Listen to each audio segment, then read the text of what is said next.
Hello, I'm Tristan R. I'm Dane C. And I'm Luca D. And we're from Emerson News. And here's some information about John D Rockefeller. In the top middle is himself, John D Rockefeller. In the top left is his mom. In the top right is his dad. In the bottom left is his brother. In the bottom right is his other brother. John D Rockefeller was born in 1838 in Richmond, New York. As a kid, he sold candy and treats to people in his neighborhood.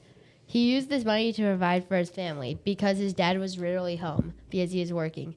With this money, he bought food and necessities for his family. When he turned 13, his family moved to Cleveland, Ohio, where he attended Oregon Academy and worked in an oil refinery. At this time, his dad went on a big job and never came back, which left him and his mom to take care of the family. After a few years of working in the oil refinery, he realized that there was a better way to make oil, so he left the company to go make his own. He created Standard Oil Company, where they used Rockefeller's signature method to refine oil and create kerosene.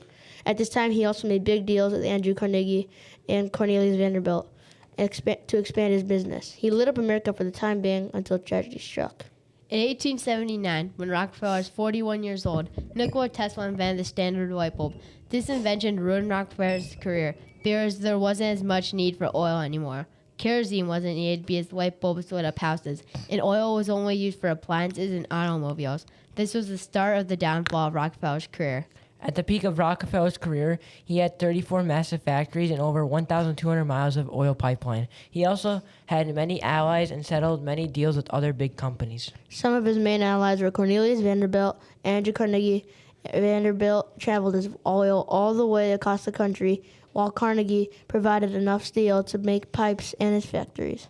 Although Rockefeller didn't have many allies, he also didn't have many enemies. His main enemies were small businesses. Because he was a robber baron, not everyone wanted to buy oil from him, so people would buy oil from small businesses because they didn't like him. To deal with this, he bought out small businesses so people would have to buy from him. Besides for that, his small enemies were Thomas Scott and even some of his allies.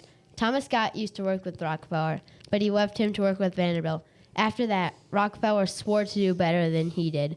And besides for that, he also competed with some of his allies to see whose company is the best or can make the most money.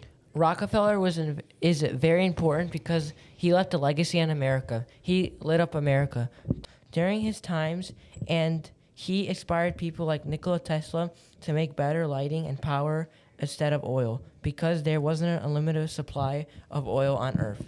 Even though the light bulb was created, there was still a demand for it. Obviously, kerosene wasn't used as much, but oil was still used to power things, and it continued to be used for hundreds of years after. After he died at the age of 97, John D Rockefeller Jr. inherited the company, which slowly went downhill and eventually got split into 34 different companies by the U.S. government.